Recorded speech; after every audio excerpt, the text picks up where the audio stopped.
Salut, dragi acvariști și aquascaperi! Vă voi arăta cum pregătim niște plante de acvariu, niște plante de gazon. Pescuim poturile de Monte Carlo din acvariu. În mod normal nu procedez așa.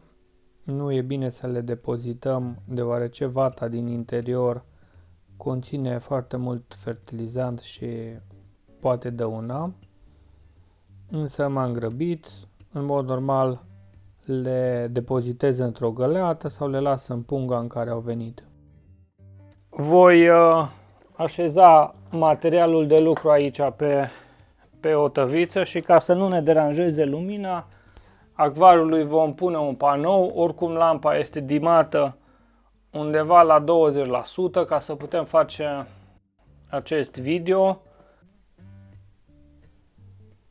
Sunt două feluri de plante. Sunt aceste plante crescute emers în ghiverci și mai există plante crescute într-un gel nutritiv.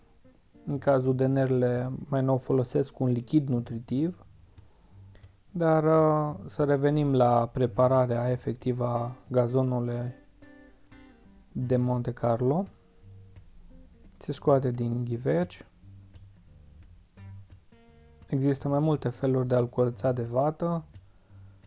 De multe ori prefer să-l împart așa în două, iar apoi cu o pensă, cu o foarfecă să scot finuț planta din vată fără să deteriorez rădăcinile și curăț foarte bine de vată să nu mai rămână deloc pe plantă.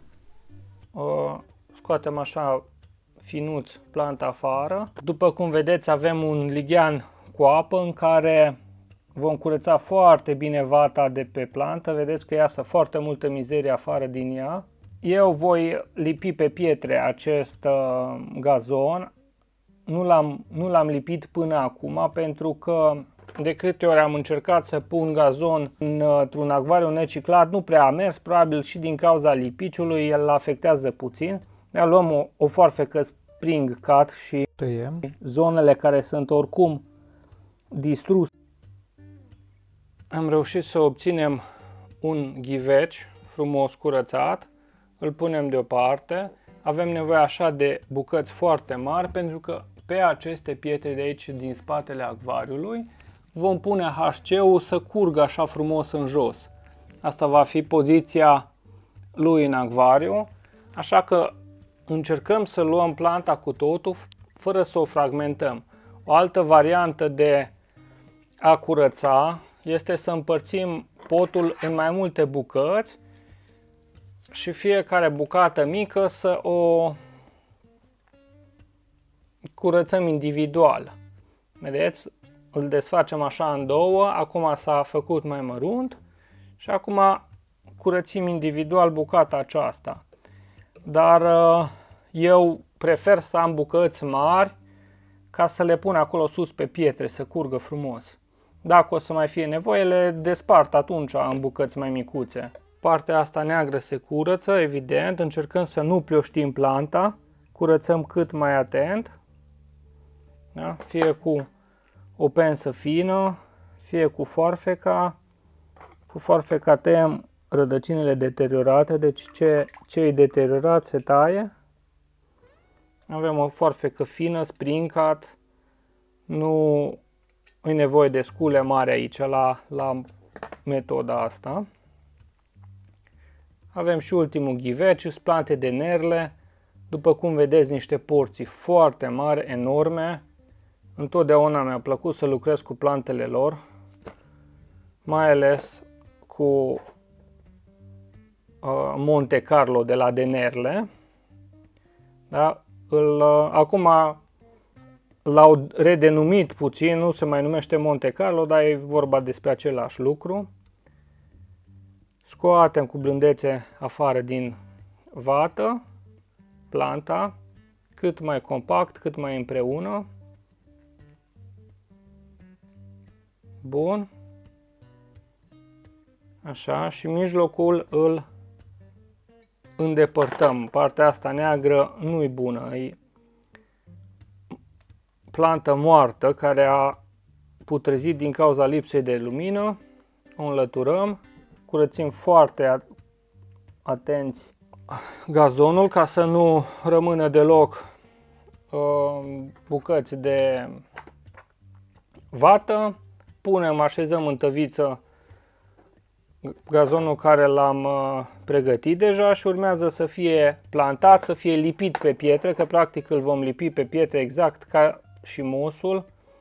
Dacă nu ați văzut cum se lipește mosul, o să vă las un video pe ecran cu lipirea mosului pe pietre. Aceeași tehnică o folosim și acum, da? Uitați, din 3 poturi de Monte Carlo am obținut practic o tufă foarte mare, avem mult material cu care să lucrăm, ne este de ajuns pentru acest acvariu. Mai am aici și o plantă crescută în gel, un Myrophilium guiana. Am plantat și la început această plantă, dar s-a topit, nu-i plac deloc acvariile neciclate. Încercăm acum la 3 săptămâni de la pornire, când acvariul e mai stabil, încercăm să o replantăm, da? Îi dăm jos capacul. Planta în mod normal se crește în gel, dar Denerle folosește acum un lichid nutritiv, așa că practic de curățat este de 10 ori mai simplu decât era înainte când era gel. Gelul se impregna pe plante și era mai greu de curățat. Mie nu-mi rămâne de făcut decât așa să o clătesc un pic în apă. Mult mai simplu de lucrat și mult mai simplu de preparat. Cam asta este, vedeți, au rădăcini gata formate, ca sute de fire, ai cu ce lucra.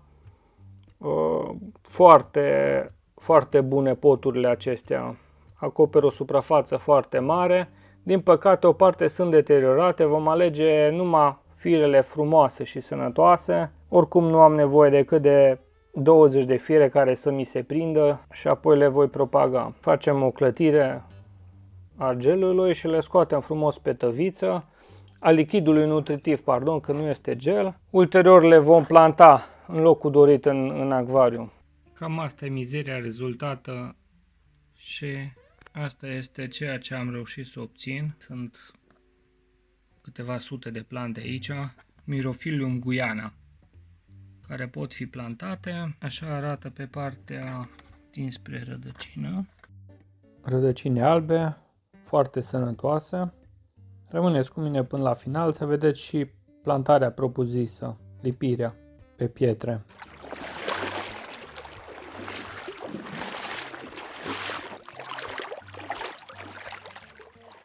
Vom planta aici, pe zona asta, Monte Carlo.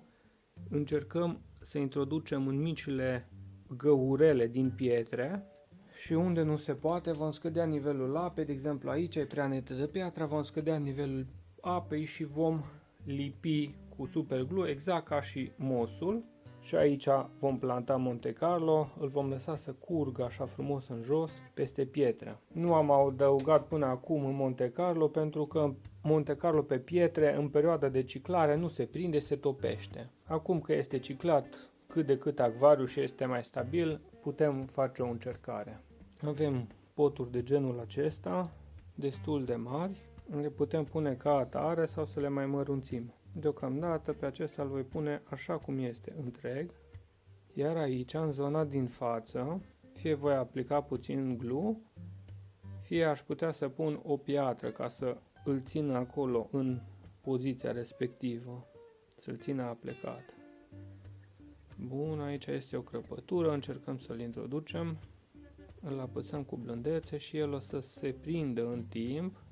Un alt artificiu care îl mai folosesc este să pun nisip decorativ alb pe Monte Carlo ca să le îngreuneze și astfel să se prindă mai ușor, să nu plutească în apă. Bun, o altă bucată tot așa destul de mare.